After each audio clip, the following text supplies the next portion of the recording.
नाज़रीन अस्सलाम वालेकुम, मैं हूं इमरान वसीम। नाज़रीन 4 दिसंबर दिन जुमेरात का साल 2025 दो बड़ी अहम खबरें हैं। एक तो फील्ड मार्शल आसिम मुनीर साहब का जो नोटिफिकेशन है चीफ ऑफ डिफेंस फोर्सेस का, इस नोटिफिकेशन की खबर आपके साथ हम शेयर करेंगे कि नोटिफिकेशन जारी होकर वापस क्यों ले लिया गया, ये मामला क्या है। दूसरा जो फैसला हुआ है असूली तौर पे, और अमार सोलंकी साहब की खबर दुरुस्त साबित हुई है कि इमरान खान साहब की मुलाकातों पर मुस्तकिल पाबंदी का फैसला कर लिया गया है। अब ये मुस्तकिल से क्या मुराद है, इसको भी डिफ़ाइन करेंगे, इसकी इंटरप्रिटेशन भी करेंगे। कुछ और भी अहम डेवलपमेंट्स हैं, उनकी तफसीलात पर भी आप नाज़रीन के साथ हम बात करेंगे। लेकिन व्लॉग का आगाज़ करने से पहले आपसे दरख्वास्त के चैनल को सब्सक्राइब कर लें, बेल आइकॉन का बटन प्रेस करें, वीडियो पसंद आए तो इसे लाइक और शेयर ज़रूर कीजिएगा। सबसे पहले इमरान खान की मुलाकात की बात कर लेते हैं।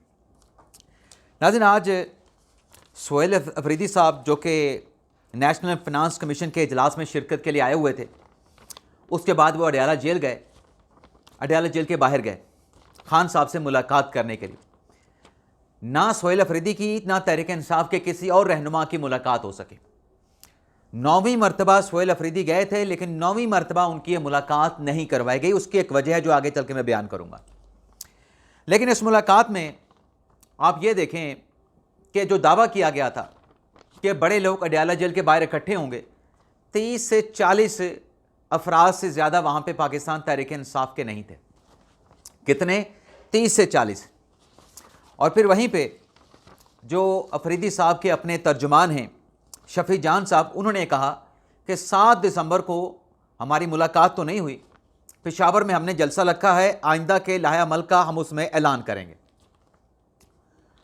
अब इसके बाद नाज़रीन, जो पाकिस्तान तहरीक इंसाफ में एक और शोशा छोड़ा गया, मैं इसको शोशा ही कहूँगा, कि शफी जान साहब कहते हैं कि हमारा एस्टेब्लिशमेंट के साथ रब्ता नहीं, हम हदायत इमरान खान से लेते हैं।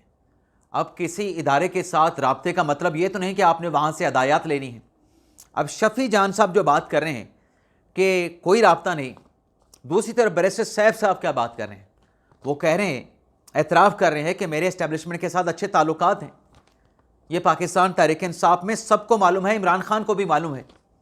और एस्टेब्लिशमेंट के साथ अच्छे ताल्लुक़ होना, बैरिस्टर सैफ ये कह रहे हैं, क्या वो इंडिया के साथ ताल्लुक़ है मेरा, क्या वो इसराइल के साथ ताल्लुक़ है?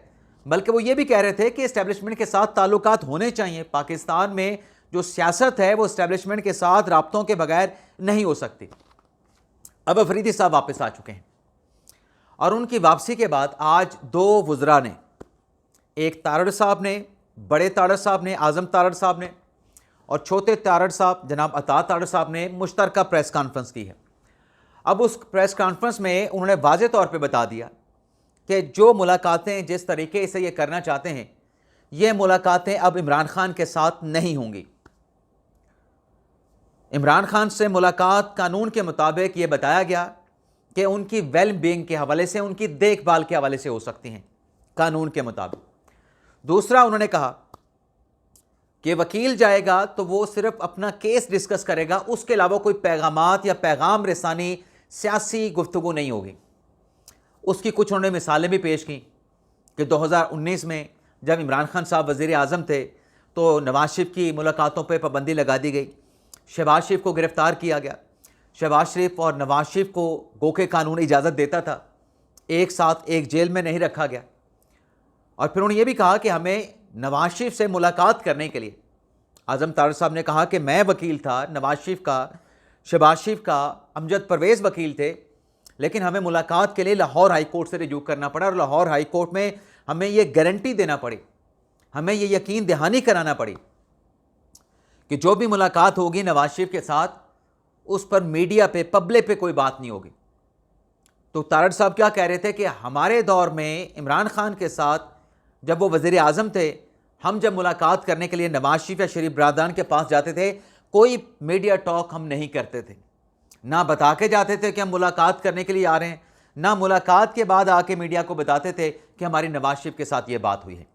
अब पैगाम ये दिया गया है कि वेल बीइंग और उसके साथ साथ कानूनी मुशावरत। उसके अलावा जो जेल मैनुअल है दोनों वज़रा की जानिब से कहा गया, उसमें यह लिखा गया है कि ये प्राइवेट गुफ्तगू होंगी, इन्हें आप पब्लिक नहीं कर सकते।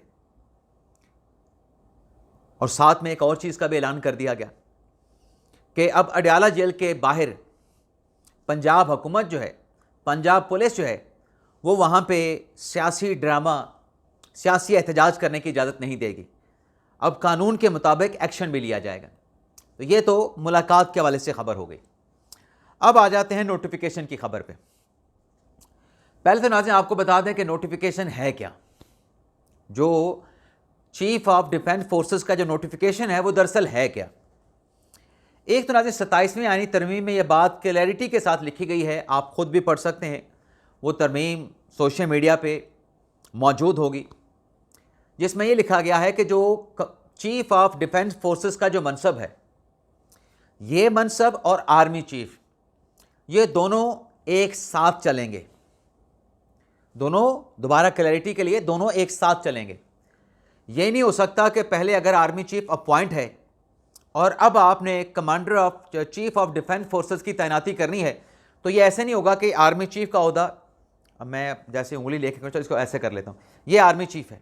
ऐसे नहीं हो सकता कि आपने आर्मी चीफ पहले अपॉइंट कर रखा है, अब आप आर्मी चीफ को चीफ ऑफ डिफेंस फोर्सेस तैनात कर दें, तो ये दोनों ओहदे ऐसे नहीं चलेंगे। इन दोनों ओहदों ने ऐसे चलना है, एक साथ चलना है, मिल के चलना है, जुड़ के चलना है। तो नोटिफिकेशन ये है कि ये दोनों ओहदे जब एक साथ चलने हैं, तो फील्ड मार्शल आसिम मुनीर साहब की जो तैनाती है वो चीफ ऑफ डिफेंस फोर्सेस की भी होनी है और आर्मी चीफ की होनी है। यानी ये दोनों तैनातियां होनी हैं। दोनों तैनातियों का ये नोटिफिकेशन है। नोटिफिकेशन दोनों तैनातियों का होगा। अब ये जब भी जारी हो, अब मैंने जारी थंबनेल पे क्यों लिखा उसकी डिटेल मैं आपको बताऊंगा। ये जब भी जारी हो, ये एक साथ चलेंगे। बल्कि आज़म तारड़ साहब ने तो प्रेस कॉन्फ्रेंस में बता दिया कि जल्द ये बड़ी खबर, ये ब्रेकिंग न्यूज़ आ सकती है कि कमांडर ऑफ डिफेंस फोर्सेस का और आर्मी चीफ की असर नौ तैनाती का नोटिफिकेशन जारी कर दिया गया है। आपने अलर्ट रहना है, आपने विजिलेंट रहना है, किसी वक्त भी खबर आ सकती है। और ये नोटिफिकेशन वजारत दिफा ने जारी करना है। लेकिन नाज़रीन, ये चीज़ क्लियर होने से पहले कि नोटिफिकेशन दरअसल है क्या, जियो न्यूज़ पे खबर चली जिसमें यह कहा गया कि चीफ ऑफ डिफेंस फोर्सेस का नोटिफिकेशन जारी कर दिया गया है और उस नोटिफिकेशन पे सदर पाकिस्तान के दस्तखत हैं और उस नोटिफिकेशन पे वज़ीर आज़म पाकिस्तान के दस्तखत हैं। अब नाज़रीन, ये जो तैनाती होती है इस नौयत की, ये तैनाती की जाती है वज़ीर आज़म के एडवाइस पे और सदर पाकिस्तान वज़ीर आज़म के एडवाइस पे उस तैनाती की मंजूरी देते हैं। लेकिन वहाँ पे सिग्नेचर नहीं होते, सदर सिग्नेचर नहीं करता। अब ये जो नोटिफिकेशन जो कि जियो न्यूज़ पे चलाया गया, जिस वक्त ये खबर चली है, उस खबर के चलने से 2 घंटे पहले ही ये नोटिफिकेशन सोशल मीडिया पे मौजूद था, सोशल मीडिया पे चल रहा था। लेकिन चूंकि जो लोग समझते हैं कि नोटिफिकेशन इस तरह का नहीं होता कि सदर के सिग्नेचर भी हों उस नोटिफिकेशन पे, वज़ीर आज़म के सिग्नेचर भी हों, तो बहुत सारे साथियों ने तो समझ लिया था पहले ही, बल्कि सोशल मीडिया पे बता भी दिया गया था कि ये फेक नोटिफिकेशन है। लेकिन जियो न्यूज़ ने चला दिया कि वो जी चीफ ऑफ डिफेंस फोर्सेस का नोटिफिकेशन जारी कर दिया गया। नोटिफिकेशन सदर पाकिस्तान आसिफ अली ज़रदारी और शहबाज शरीफ वज़ीर आज़म पाकिस्तान के दस्तखतों के साथ जारी किया गया। अब ये खबर चल ही रही थी कि फौरी तौर पे नोटिफिकेशन की जो खबर है, जो नोटिफिकेशन जियो न्यूज़ ने जारी कराया था, उसको वापस ले लिया कि नहीं जी, वो जो हमने खबर चलाई है वो फेक न्यूज़ है, हम अपनी खबर के ऊपर माजरत करते हैं। तो इस तरीके से नोटिफिकेशन जियो न्यूज़ ने जारी करा के फिर वो नोटिफिकेशन फेक कह के वापस ले लिया। ये नाज़रीन बड़ी दिलचस्प कहानी एक बड़े टीवी चैनल के ऊपर देखने को मिली और अफसोस भी हुआ कि ये नहीं होना चाहिए था। अब नाज़रीन आते हैं हमारे ब्लॉग की जो दीगर अहम खबरें हैं। सबसे पहले तो नाज़रीन आप ये देखें, सोहेल अफरीदी साहब की बात कर लेते हैं। अब सोहेल अफरीदी साहब की मुलाकात तो नहीं हो सकी, मुलाकात के बाद वो वापस रवाना हो गए। लेकिन सोहेल अफरीदी के लिए बज़ाहिर ऐसा लगता है कि शायद कहीं ना कहीं उल्टी गिनती का प्रोसेस भी शुरू कर दिया गया है। अब ये उल्टी गिनती क्या है, इसको भी एक्सप्लेन करना है। ये वो वाली उल्टी गिनती नहीं जो आप समझ रहे होंगे, ये एक और उल्टी गिनती है जो अलीमा खान से मुतल्लिक भी शुरू हो चुकी थी, लेकिन फिर उसको ब्रेक लग गई, लेकिन डायरेक्शन सीधी हो गई अलीमा खान साहब वाले मामले की, अलीमा खान साहबा वाले मामले की।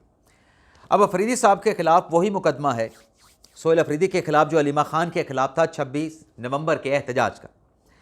अब अदालत बार बार अरेस्ट वारंट जारी कर रही थी, लेकिन ना सोहेल अफरीदी पेश हो रहे हैं, ना मीना खान पेश हो रहे हैं। तो पुलिस ने रिपोर्ट जमा कराई अदालत में, अबुल हसनात जुल्करनैन साहब की अदालत में, कि जनाब जाते हैं, इनके घर में कोई मिलता नहीं, नोटिस की तामील नहीं होती, यानी ताले लगे हुए हैं। ताले तो नहीं होंगे, लेकिन वो रिपोर्ट ही इस तरह की थी। तो लिहाजा आप सोहेल अफरीदी के ख़िलाफ़ इश्तिहारी करार देने की कार्रवाई करें ताकि उनकी जो प्रॉपर्टीज़ हैं उसको भी अटैच किया जाए, इसको मफरूर और इश्तिहारी भी करार दिया जाए। अब जिस पुलिस ने, मैं यहाँ पे बात तो ज़रूर करूँगा कि जिनको सोहेल अफरीदी नहीं मिल रहे थे वो आज इस्लामाबाद से उनको गिरफ़्तार कर लेते, इस्लामाबाद से निकल के डाला जेल गए थे ना। लेकिन बहरहाल क्यों नहीं गिरफ़्तार किया, ये भी आप समझते हैं कि सियासी हमदर्दी ना मिल सके। लेकिन सवाल ये पैदा होता है भी कानून की अमलदारी फिर कहाँ पे है? जब आप आइन और कानून की बालादस्ती हुक्मरानी की बात करते हैं तो फिर अगर किसी के खिलाफ केस है तो आप एक्शन लें। अब अदालत ने यह किया है कि उनको इश्तिहारी करार देने की कार्रवाई का आगाज़ कर दिया है। अब जो नोटिस है उनको इश्तिहारी करार देने का, अरेस्ट वारंट तो अदालत ने बरकरार रखे हैं, लेकिन उनको इश्तिहारी डिक्लेयर करने का जो नोटिस है अब अफरीदी साहब के घर पे भी लगेगा।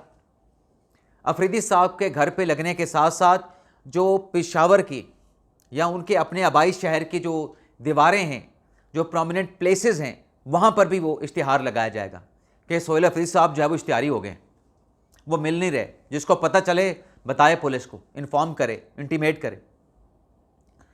तो ये अगर पेश नहीं होते तो बात आगे जाएगी प्रॉपर्टीज़ के अटैचमेंट की तरफ। तो जैसे फिर अलीमा खान सिर्फ प्रॉपर्टी के अटैचमेंट नहीं, CNIC आपका सस्पेंड होगा, पासपोर्ट होगा, आपके बैंक अकाउंट्स होंगे। तो जैसे वो एक्शन अदालत ने अलीमा खान साहबा के ख़िलाफ़ लिया था ना कि अरेस्ट वारंट बार बार जारी करने के बावजूद, उनकी तामील एक्सेप्ट करने के बावजूद अलीमा आपा अदालत में नहीं आ रही थी, तो ये भी उल्टी गिनती शुरू की गई है कि अदालत से जो फ़रार हुए हैं उनको वापस लाने के लिए अदालत ने इंतहाई कानूनी कार्रवाई, इंतहाई कानूनी एक्शन की तरफ जाने का फ़ैसला किया है। तो अब ये डेफिनेटली अदालत में पेश होंगे और उल्टे पाँव भाग के पेश होंगे। फिर उसके बाद ये केस चलेगा। अब केस का क्या नतीजा निकलता है वो तो अदालत ही बताएगी, लेकिन दो और केसेस भी हैं। अलीमा खान साहबा और उनके वकील जो फैसल मलिक साहब हैं वो आज ATC अदालत रावलपिंडी में पेश हुए 26 नवंबर के केस में ही। वहाँ पे फैसल मलिक साहब ने कहा कि आज वकला की हड़ताल है, बार काउंसिल की हड़ताल है, तो लिहाजा आप आज कार्रवाई आगे ना बढ़ाएं। प्रोसिक्यूशन की जानिब से कहा गया कि 15 अक्टूबर को इस केस में अलीमा खान और बाकी मुलजमान पे को चार्जशीट किया गया, यानी फर्द जुर्म लगाई गई। तो अब तो ये केस रोज़ाने की बुनियाद पे चलना चाहिए, जिस पे अदालत ने बहरहाल प्रोसिक्यूशन की बात को नहीं माना। बग़ैर अदालती कार्रवाई को, मतलब कोई कार्रवाई किए बगैर केस की समाअत को 8 दिसंबर तक मुलतवी कर दिया।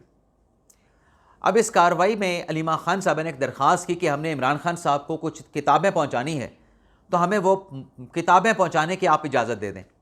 वैसे अलीमा खान से मुझे याद आया, आज़म तारड़ साहब और तारड़ साहब ने वाज़ेह तौर पे कह दिया है कि जिन जिन लोगों ने अभी जेल मैनुअल की खिलाफ वर्जी की है इमरान खान से मुलाकात के दौरान, जो सियासी गुफ्तगू की मुलाकात के बाद, जो पैगाम को आके पब्लिक किया, उनकी मुलाकातें नहीं होंगी। यानी अलीमा खान की मुलाकात नहीं होगी। शायद अब उज़मा खान की भी ना हो, नौरीन खानम साहबा को भेजा जाए। अगर वो भी ऐसा करेंगे शायद उनकी मुलाकातों पर भी पाबंदी हो जाएगी। जेल मैनुअल के मुताबिक तो मुलाकात होगी, अदरवाइज़ नहीं होगी। लेकिन अलीमा खान की इस्तदा को अदालत ने मुस्तरद कर दिया। अदालत ने यह कहा कि भाई ये किताबें आप अदालत में छोड़ जाएं, हम ये ख़ुद पहुंचा देंगे।